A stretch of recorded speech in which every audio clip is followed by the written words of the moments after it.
काग जो है काव काव करता है तो लोग उसको बच्चे ढेला मार देते हैं। काग घुसुंडी मन में सोचते हैं कि हे हम कैसा कर्म किए हैं कि मुझे ऐसा जोड़ी मिला है। भोलेनाथ के पास जाते हैं और भोलेनाथ से कहते हैं कि हे भोलेनाथ, मुझे कोई ऐसा जन्म दीजिए कि जिसमें दुनिया मुझे याद करे। तो कहते भाई कैसा जन्म होना चाहिए? तो कोयल, जब कोयल की आवाज जो सुनते हैं लोग अति प्रसन्न होते हैं।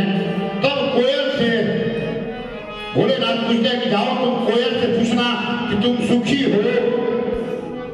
अब वो जाती हैं भोलेनाथ के जो कान घुसुंडी है भोलेनाथ से पूछ कर चले जाते हैं कोयल के पास। कोयल जो है कहती है करे हम क्या सुंदर हैं, हम बोलते तो हैं लेकिन सबसे करूप हैं। अब कोयल दुखी है। सब फिर कौन सुखी है? वो कहते हैं कि बकुड़ा के पास जाओ। अब भोलेनाथ के पास जाते हैं। भोलेनाथ कहते हैं कि प्रभु वो भी काग भी कोयल भी दुखी है अपने करूप देख के। कोयल जो होती है काली होती है, वो अपना चेहरा देख के दुखी थी। उसके बाद में बकुड़ा के पास जाते हैं तो बकुड़ा कहता है कि भाई मैं तो ऐसे दुखी हूँ, मछली रोज खाता हूँ, मेरे से पाप होते रहता है, मेरे से दुखी ज्यादा कोई नहीं है। फिर तो और सुखी है तो वो कहते कि मोर के पास काग घुसुंडी जी महाराज जाते हैं। कहते हैं कि हे काग पूछता है कि हे मोर तुम सुंदर हो, इतने सुंदर हो तुम्हारे चेहरा, और बांसुरी जब नाचती हो कितनी सुंदर लगती हो, तुम सुखी हो। तो कलश की सुखी क्या हम हो? मैं भी सांप बिच्छू गोजर सभी खाते हैं, इसीलिए हम भी दुखी हैं। इंसान हर आदमी एक दूसरे के देखने में लगता है कि सुखी है, लेकिन इंसान कोई भी सुखी नहीं है। एक बार ताली उठा कर बजाइए भोले बाबा की जय। जब हम लोग के कोई भी हो, गृहस्थी हो चाहे सन्यासी हो चाहे योगी हो, सभी जीव दुखी हैं। इसलिए जब एक बच्चे नौकरी लग जाएगा तो दूसरा बच्चे के चक्कर में पड़ेंगे, तीसरा एक घर बन जाएगा तो हम लोग दूसरा घर बनाने के चक्कर में पड़ेंगे। एक 484 तरह लगे रहेगा। एक पोता हो जाएगा तो हम सोचेंगे दूसरा पोता हो जाए।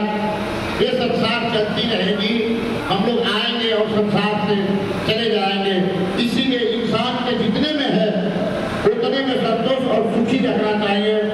संतोषम परम सुखम, शास्त्र में लिखा हुआ जो इंसान संतोष कर लेता है वही सुखी है। तो इंसान कोई भी सुखी नहीं है।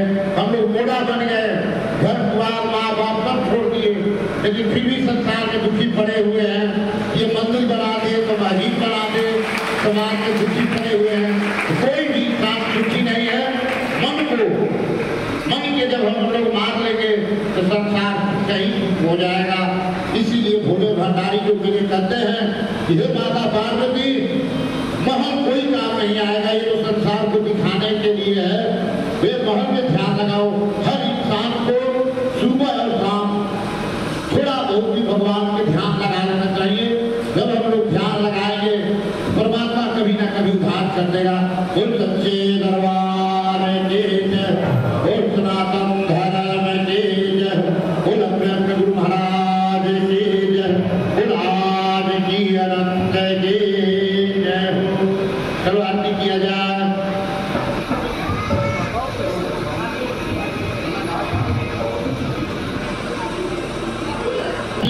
दोनों काम गलत हो जाएगा फिर।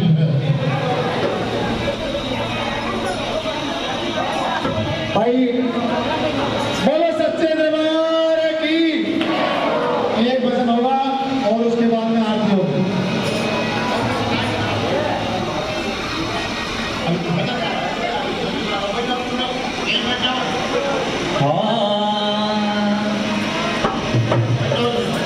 मैनीपुर में संकट कटता ओपरी पराई का नित्य मंद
उसी धरती के आग और शरीर में प्रवेश होगा।